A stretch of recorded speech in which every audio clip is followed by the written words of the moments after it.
Lahore high court میں لڑکی کی بازیابی سے متعلق کیس کی سماعت ہوئی۔ عدالت نے آئی جی پنجاب سے 10 روز میں پیش رفت رپورٹ طلب کر لی۔ مزید جانیں گے ڈان نیوز کے نمائندے رانا بلال سے۔ رانا بلال، بتائیے گا کیا کہا گیا عدالت کی جانب سے؟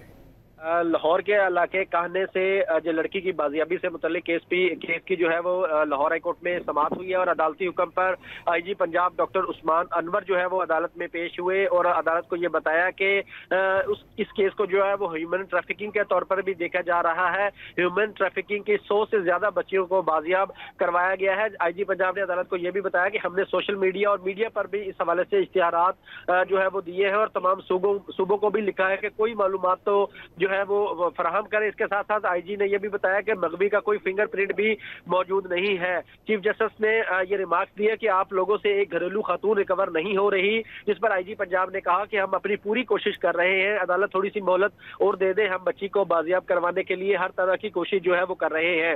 عدالتی استفسار پر آئی جی نے بتایا کہ جو بچی کے گھر والے ہیں ان سب کا پولیگرافک ٹیسٹ بھی کروایا گیا ہے، اور اس حوالے سے جو پولیس کی کوششیں ہیں وہ بھی جاری ہیں، جس پر چیف جسٹس مس عالیہ نیلم نے یہ ریمارکس دیے کہ اس کیس میں پیش رفت اور جواب کے حوالے سے آئندہ سماعت پر عدالت کو آگاہ کیا جائے، اور 10 روز میں کوشش کی جائے کہ اس بچی کو بازیاب کروایا جائے۔ یہ درخواست بچی کی بازیابی کے حوالے سے لاہور ہائی کورٹ میں جو ہے وہ دائر کی گئی تھی، جس میں یہ کہا گیا تھا کہ 6 سال پہلے ایک بچی جو ہے وہ لاپتہ ہوئی اور اس کو پولیس ٹریس کرنے میں ناکام ہے۔ تو اس حوالے سے عدالت نے 10 دن کا وقت دیا ہے پولیس کو کہ 10 روز میں اس معاملے پر پیش رفت رپورٹ عدالت میں پیش کی جائے۔ بہت شکریہ رانا بلال، آپ نے تفصیلات سے آگاہ کیا۔